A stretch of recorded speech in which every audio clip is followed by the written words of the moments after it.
Welcome back to Maxwell Starr's beer review. Gift that, Jamie. And we're going to take a look at a beer from Bathurst, New Brunswick, a new brewery that just opened up last fall, November 2018. This is May 2019 now, at the time of this recording.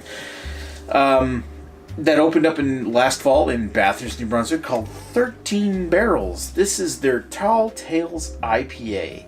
13 Barrels, which is named after a local legend of a prohibitionist that dumped 13 barrels of booze or something when New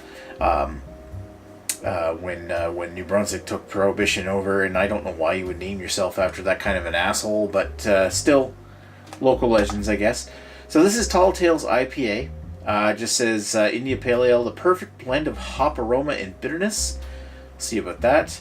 Brewer's notes. I don't know if I want to read this, but it says crisp, malty, copper in color. Aroma has hints of spice and an orange bouquet. Perfect for sharing with friends, spicy foods, and relaxing. According to those people logos on the side here, I don't know. Brewed in Bathurst, New Brunswick product, Canada. Yeah, so there's not really much to say about that except for it's 6% ABV. No idea what the IBUs are. Let's crack it open and see what it looks like. So it's a brand new brewery, so I don't really know what to expect. I'm not expecting Trailway kind of goodness out of this kind of, even though I'm putting it in a Trailway glass, out of a brand new brewery like this, but I'm hoping to get at least a decent hoppy IPA, even if it might be a bit more like a traditional Britisher kind of style. Looking at that, it's completely clear with an amber color. Amber orange, like a burnt orange kind of appearance. Nice off-white head. Almost white. Give her a whiff.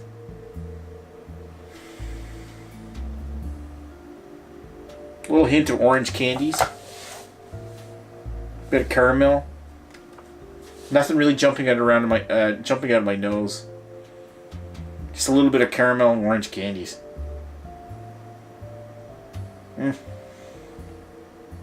Smells okay. I was expecting more to come up and grab me by the nose, especially these days when it comes to what IPAs have kind of transmogrified themselves into, where you get this not so much like the juicy haze craze, but I like something when I get an IPA to be more inviting and more pungent with the hops. This not giving me anything in the nose. Let's put this thing down the hatch. Cheers.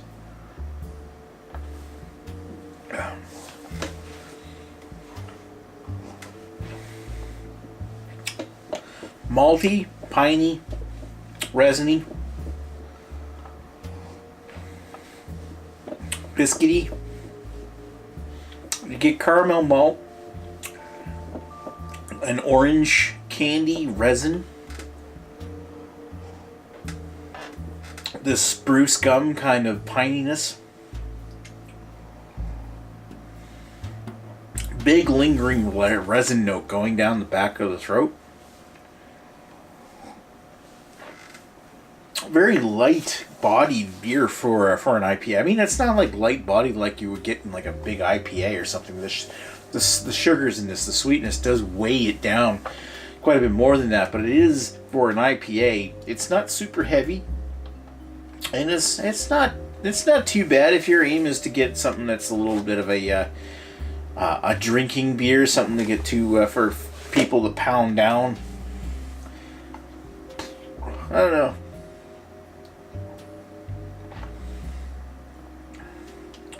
I would say that as far as IPAs go, this kind of goes along with more the traditional definition of what an IPA is, and it's very very biscuity, molasses cookie kind of tasting,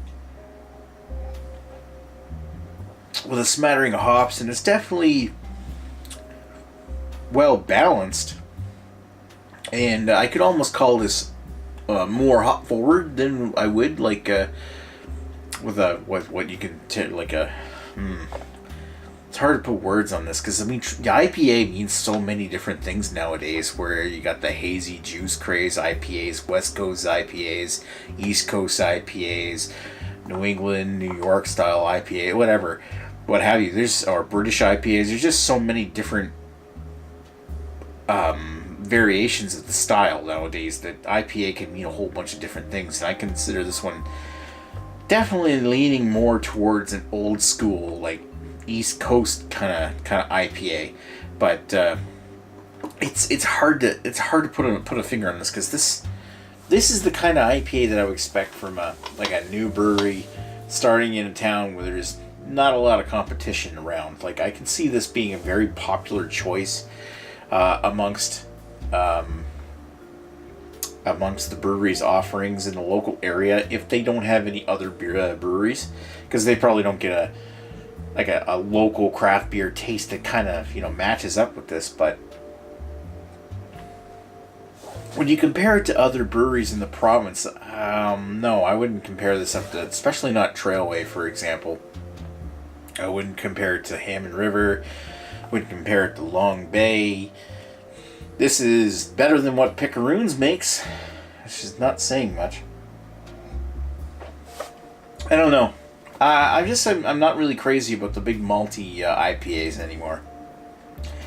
I would definitely consider this one more old school or traditional in style, with a bit more citrus in it. I would prefer that if they come up with an IPA to have something a bit more challenging to match up with today's modern styles. So far, I'm not really super impressed with that, but I think, to be totally honest, this is what I expected. I'd give that a 3 out of 5. I'm not crazy for it. I'll probably finish that can. It's a little on the sweet side, but I've had better. Anyway, if they want any pointers for the future, I wouldn't necessarily discontinue this if this is a local favorite, but I would say that try a little bit more creativity when it comes to an IPA than something like this. If you want to, say, come out with a hazy version of it or something. I don't know. Doesn't work for me. Anyway, so 3.0 out of 5 for 13 Barrels Brewing's Tall Tales IPA. Doesn't tell any tall tales to me. So thanks for watching Maxwell Starr's beer reviews of this beer. Thank you for watching. We'll talk to you folks later. Cheers.